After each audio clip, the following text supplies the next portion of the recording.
Well, back in the mid-1800s, a ship was lost at sea.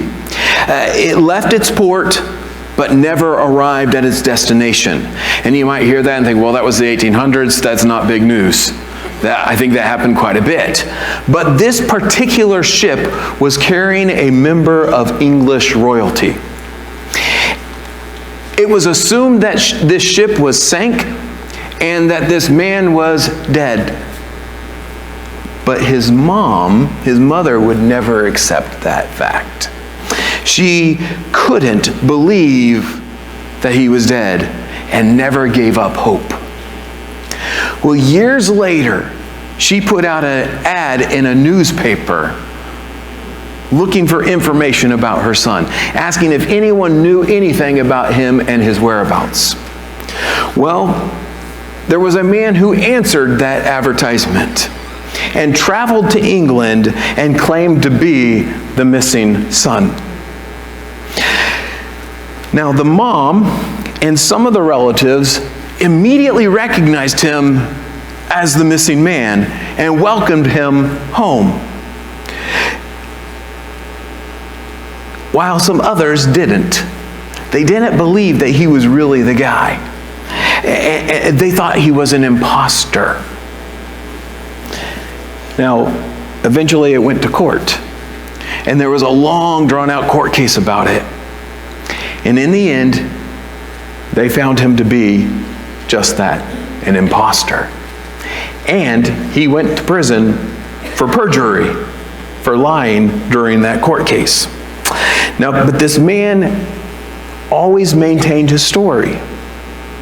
He maintained that he was that missing son, except for at one point when he did an interview for a newspaper, but he was paid for that interview. So the question remained, was he really that man, or was he an imposter? And people were still divided, and still are today, divided over whether or not this man was real or an imposter.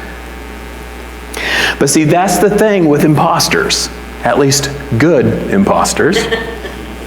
I don't mean good morally, I mean they're good at acting. Good. The thing with imposters is sometimes it's not clear if they are real or not. There is uncertainty. What's real and what isn't. And sometimes people are impressed with the imposter, and sometimes people like the imposter, and sometimes people join with the imposter. And that is what we see in our passage today. We will talk about true wisdom and an imposter false wisdom. But many people live according to that imposter wisdom. And they think they are actually wise, but in reality, they are being fooled. So we begin with a test for wisdom in chapter 3, verse 13. James writes, "Who is wise and understanding among you? By his good conduct, let him show his works in the meekness of wisdom." So James has talked about wisdom once already. And that was back in chapter 1. And in chapter 1, the context was suffering. So he's talking about suffering. And when he talked about wisdom, it was knowing or understanding how to deal with life and the hardships of life that happen to you. But wisdom is insight. Insight into life and insight into the truth of God.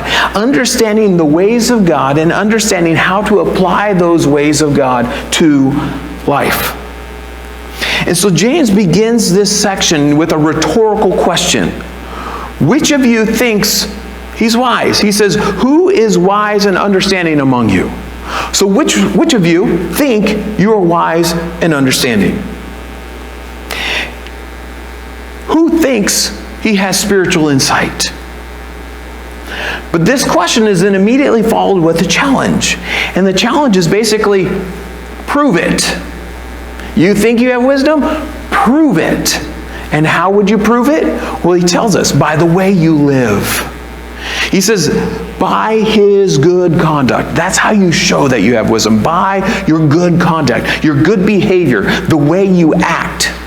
Now, the King James Version translates that word as conversation instead of conduct.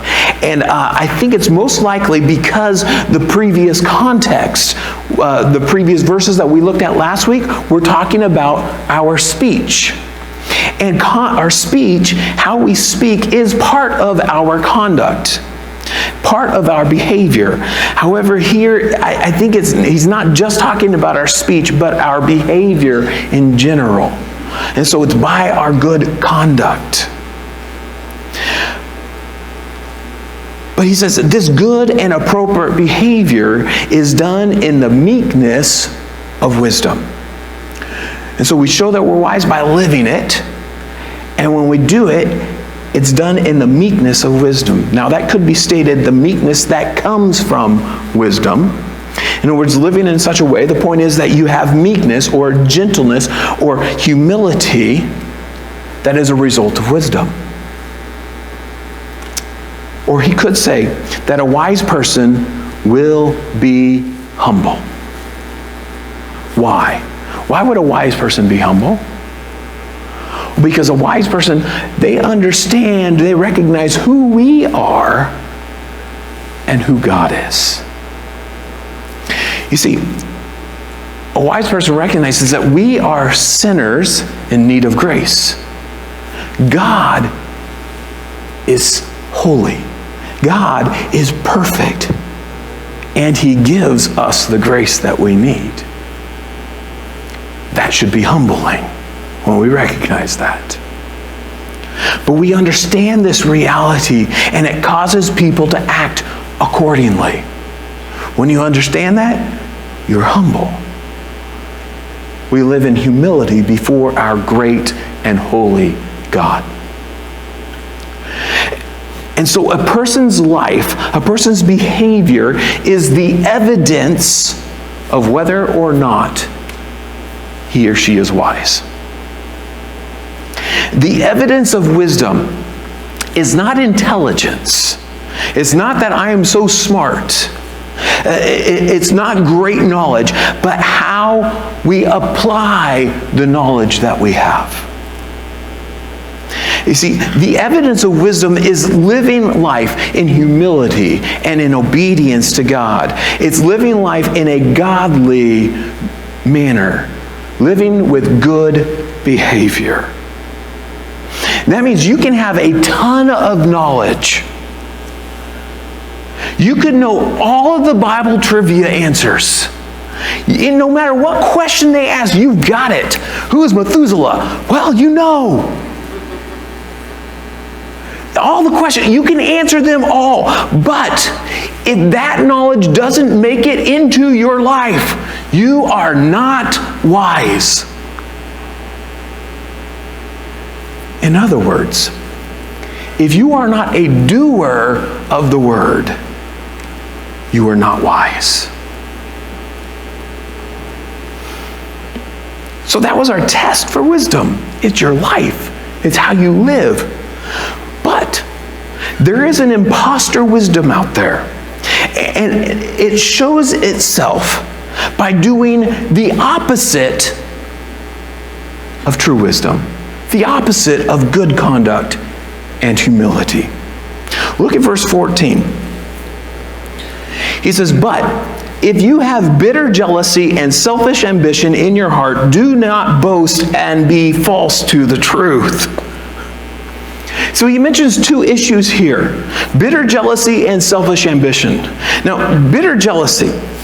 This word jealousy, it can have either a good or bad connotation. The basic idea is being passionate, having passion or zeal. But he adds this descriptive word, bitter jealousy. And this word bitter clearly makes it negative. So we're not talking about good passion here. We're talking about evil passion. And so it refers here to passionately wanting something for yourself. And this bitter jealousy is naturally paired with selfish ambition. They go together. Selfish ambition is only looking out for yourself, caring only about yourself. And so you're jealous of someone else, and then you are resentful of them, and then that creates rivalry. And so this is a greedy and divisive pursuit of your own interests and your own desires above others. It's self-centered. It's self-exalting. It's self-seeking. And it's clearly not from humility. And he says that this jealousy and this selfishness is in your heart. He says you have this in your heart. In other words, it's from within you. It's from who you are. You see, he said this is an attitude of me, me, me. It's all about me. I want my way. I have to have my way. I want this, so why don't I have it? And this selfish attitude then leads to acting out against others and behaving in a way that disregards others, in a way that just doesn't care about others. And so if this is how you live, James says, don't boast. In other words, don't think you're wise. Don't claim to be wise. If that's how you live, you're not wise. Don't claim to be so, because it's not true. If you say you are, then you're wrong. It's not true. And if you've convinced yourself that you're being wise, well, you're just lying to yourself. You see, wisdom is evident by how you live. The evidence of wisdom is good conduct and humility. Jealousy and selfishly seeking your own way without regard for others proves that you're not wise. And so if you are advancing at work, or you're climbing the social ladder at the expense of other people, you may think, man, I really know how to do this. I've got it together. I know how to work the system. I'm wise. James says, no, you aren't. Don't boast. Don't be bragging about that. You're not wise. That's not wisdom. If there are resources made available to you in a group, you're in a group of people, maybe it's at school, maybe it's at work, your coworkers, and they say, here's all the things you need to get your job done. And you greedily take it all for yourself because you want it, when there may be some other people who maybe need it even more. But you're like, well, I want it, and it's all there for free. Let's just take it. And you think, I was able to get all this because I'm strategic. I'm wise. James says that's not wisdom. It may just be selfishness. It's not wisdom. It's an imposter. An imposter wisdom. Look at verse 15 and 16. What James says about this imposter wisdom, he says, this is not the wisdom that comes down from above, but is earthly, unspiritual, demonic. For where jealousy and selfish ambition exist, there will be disorder in every vile practice. So James seems to concede here that this way of thinking, that this way of acting out of selfishness, and that it is a kind of wisdom. It's just not true wisdom. Because true wisdom comes down from above. But this wisdom that he's talking about here, it's an inferior so-called wisdom that doesn't come from above. And there's three things he says about this imposter wisdom. He says, first of all, that it is earthly. Meaning, so it's not from above. It's not from the realm of God. But it's earthly. It's of the earth. It's from the realm of humanity. It's a wisdom or a way of thinking, a way of living based only on human considerations. Some have called this being worldly wise. This is just the way of the world. This is how you do things, how you get things done. And James says it's an impostor. Secondly, he says it's unspiritual. Now, this word is literally natural, meaning it's according to the human nature. It's just what comes naturally to us. It's similar to the idea of earthly, but a little more specific. See, it's saying here that it's based on human ideas alone, apart from God. And it's a perspective that doesn't consider God or his ways or what he would want. It takes no direction from the Holy Spirit.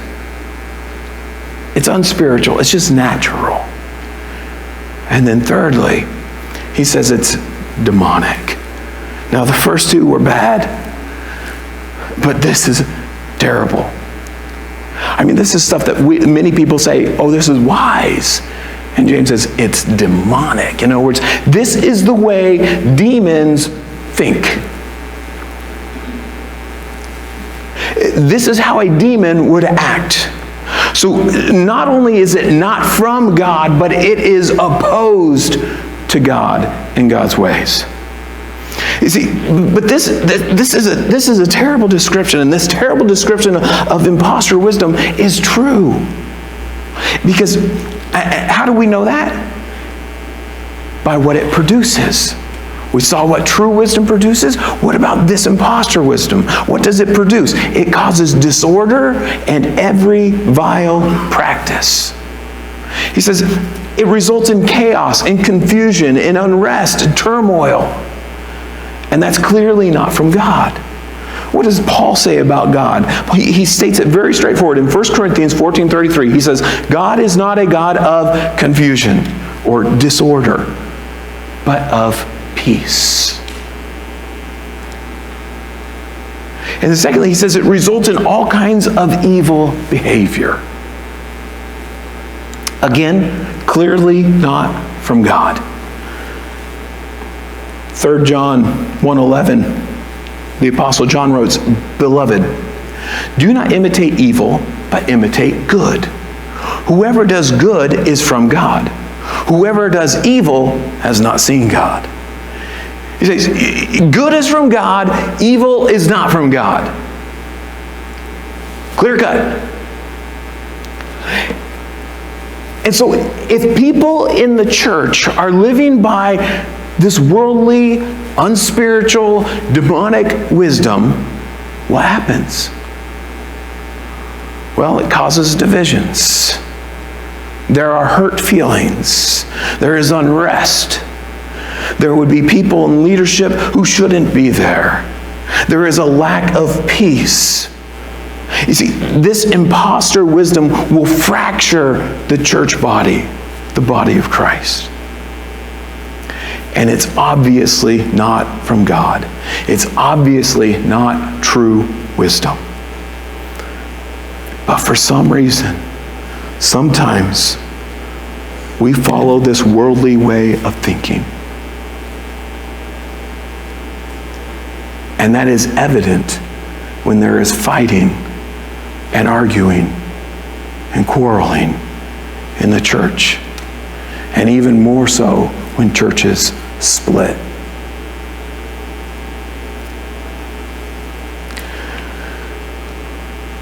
So what does the real thing look like? What is true wisdom? Well, he tells us. Look at verse 17 to 18. He says, but the wisdom from above is first pure, then peaceable, gentle, open to reason, full of mercy and good fruits, impartial and sincere. And a harvest of righteousness is sown in peace by those who make peace. He says true wisdom is pure, meaning it's free from sin, it's holy, it's innocent. So there's nothing wrong in it. It's nothing immoral, it's nothing unethical, it's nothing sinful in it or produced by it. Secondly, he says it's peaceable. In other words, it brings about peace. It pursues peace. It's free from worry or anxiety and unrest. It results in and works towards wholeness. You know, that place where things are just right, where things are the way they should be, it's wholeness. That's peace. And so a wise person is a peacemaker. A wise person brings calm to a situation rather than causing disorder or anxiety or divisions. Thirdly, he says of this wisdom, he says it is gentle. This is talking about meekness. You know, the idea of power under control. You are gentle. So a wise person is gracious, is forbearing. They put up with others. They are nice. A wise person is kind. Fourthly, wisdom is open to reason, or it's reasonable. They're willing to listen. They will consider things from other people's perspectives. True wisdom is accommodating. And so a wise person is a team player, a person who's looking out for everyone, the good of everyone, not just himself. And this true wisdom is full of mercy and good fruits. It's compassionate. Why? Why would it be compassionate? Well, actually, it makes total sense because of humility. When we have that right view of ourselves, that right view of God, that right view of others, it brings you to a place of compassion and of showing mercy like God does. So a wise person does good and does the right things and is compassionate. And sixthly, he says that wisdom is impartial. It's fair and just. So there's no favoritism or making distinctions based on external, superficial factors. In other words, a wise person is not prejudiced. And James, of course, has already talked about this several chapters earlier.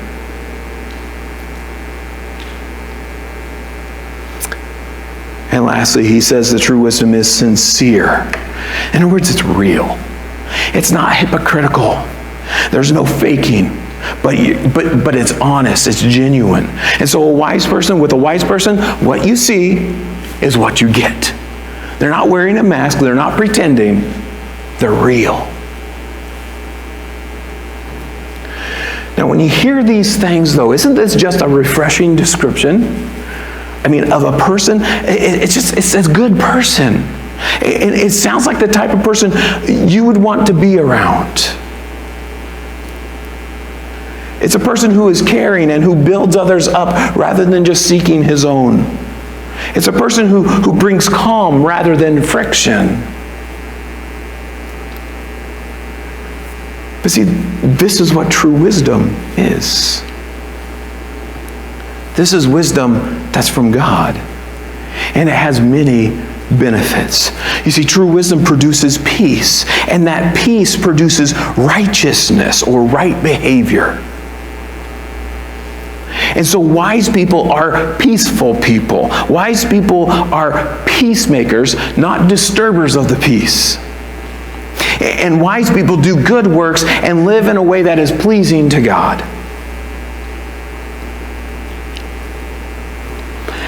How often people say things just to rile people up. And it may be funny. I'm going to confess, I was doing this morning in Bible Fellowship. We were talking about coffee. I was riling people up. I'm sorry, forgive me. There's the Holy Spirit convicting on the spot. How often people say things just to rile others up. And it may be funny, but it's not wise. How often people are conniving and pushy and unreasonable and dishonest and divisive. And you know what? That may be effective in getting your own way, at least in part. But it's not wise. And it causes problems.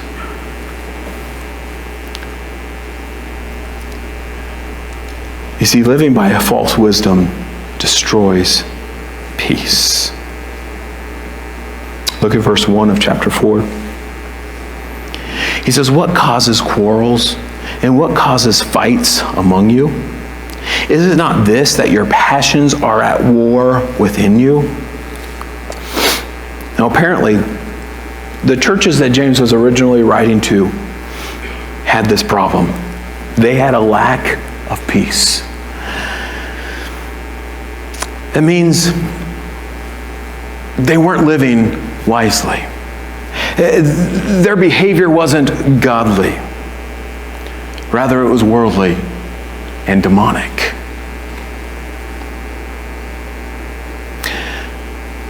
What were they doing? Well, it tells us. They were quarreling and fighting.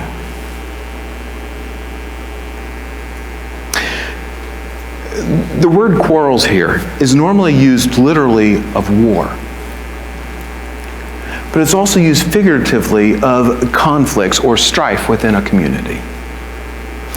And then the word fights, it can refer to literal physical fights like hand-to-hand combat, or figuratively of disputes and arguments, so a battle of words. But these two words used together suggest pretty big conflicts. And maybe it went beyond a conflict of words. Maybe it actually brought physical violence. We don't know. Of course, we would think that, and we would be surprised if that happened in the church, but it's possible. To be honest, I've heard stories of actual physical violence within churches. And some of these early Christians were Jewish zealots. In other words, Jews who were zealous for Jerusalem or for Israel and would do anything for a free Israel, including kill. And so it's possible that some of these early Christians had that background, and maybe they hadn't yet totally grown up in Christ. But we don't know how bad it was. But clearly there was a lot of conflict, and there were a lot of arguments, and there was a lack of peace. You see, disagreements turn into arguments. Differences of opinions become divisions. When people speak their mind rather than holding their peace, things escalate. And it's not wise. And it's not right. Any amount of quarreling is wrong. Whether that escalates to physical violence or not, it's not wise. And it's wrong. Continue reading verse 2. You desire and do not have, so you murder. You covet and cannot obtain, so you fight and quarrel. You do not have because you do not ask. You ask and do not receive because you ask wrongly, to spend it on your own passions. Now, it's unlikely that they were actually murdering other people in the church. If they had been, I think James would have addressed that directly, like he had so many other sins in this letter. But he seems to be exaggerating this to make the point that this is where their actions would eventually lead to. This is where it would take them if it was allowed to. This is the sinful course that they are on. And again, he talks about fights and quarreling. He says, you fight and quarrel. Literally, you war and fight. This is obviously not a description that should ever be used for the relationships and the interactions of people within the church. But apparently, Christians with selfish desires had turned the church into a battlefield.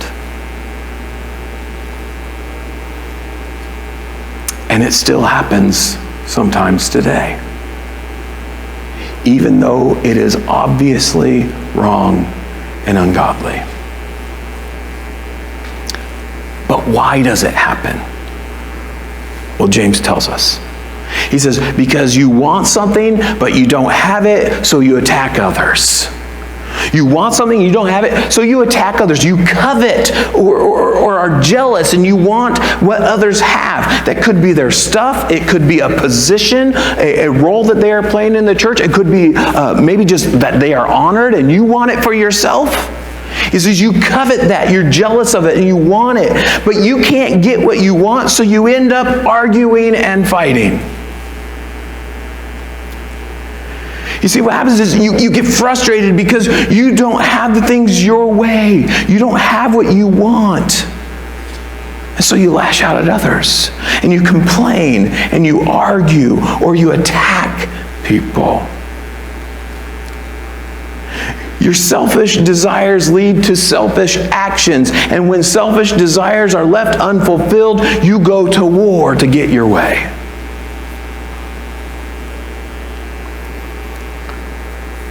This is how our sinful desires war within us, as he said in verse 1. They war within us, and they cause us to do wrong. They cause us to sin. But he continues on. He says, and why don't we have things? Well, he says, because you don't ask. The implication is that if you ask God, he would give it to you. Of course, it might not be quite that simple, because he continues on and says, well, you do ask, but you still don't get it. Why? Because you ask with the wrong motives. You ask for the wrong reasons. In fact, you're just being selfish when you ask. You're just looking out for yourself. You simply want to gratify your own desires, not God's desires. You're not looking to further God's kingdom. You're not looking to bring glory to God. You just want what you want for your own personal reasons with no consideration of God.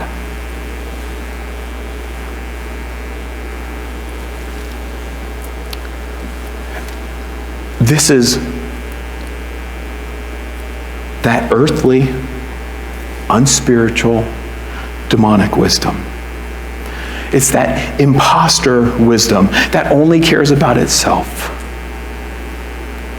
It's selfish.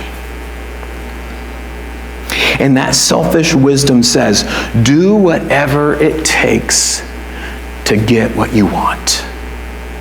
Isn't that the way our world looks at things today? Is it, you deserve it. Why shouldn't you have that? Do whatever you need to get that for yourself. It belongs to you. And if someone happens to get in your way, well, that's just too bad for them.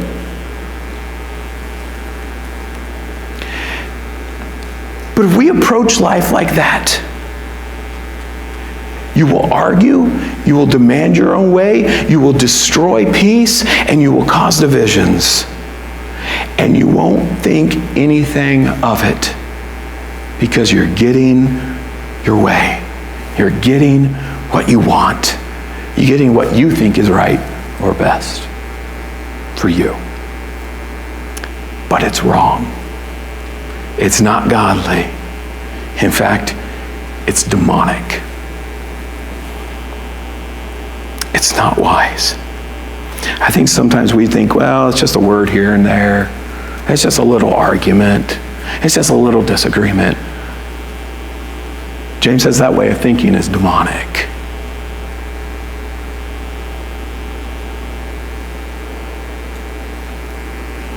It's not wise. Wisdom brings peace. Wisdom brings unity. Wisdom brings godly behavior. But here's the thing. We live in a world that often disagrees with this truth. Like I said at the start today, sometimes people are impressed with the imposter. Sometimes people like the imposter. Sometimes people join with the imposter. Many people live according to this earthly, unspiritual, demonic way of thinking and acting. And they think they are being wise, but in reality are being fooled. And we could get caught up in that same self-centered, worldly way of thinking. And so James reminds us to be wise, to be truly wise. And he tells us what it looks like. Because if you're wise, it will show in how you live. Wisdom is more than a claim, and it's more than intelligence. It's more than just knowing how to get your way. Wisdom doesn't lead to arguing and fighting and divisions. No, true wisdom is a godly character trait. Wisdom leads to moral living, peaceful living, unselfish and godly living. And living by wisdom brings peace.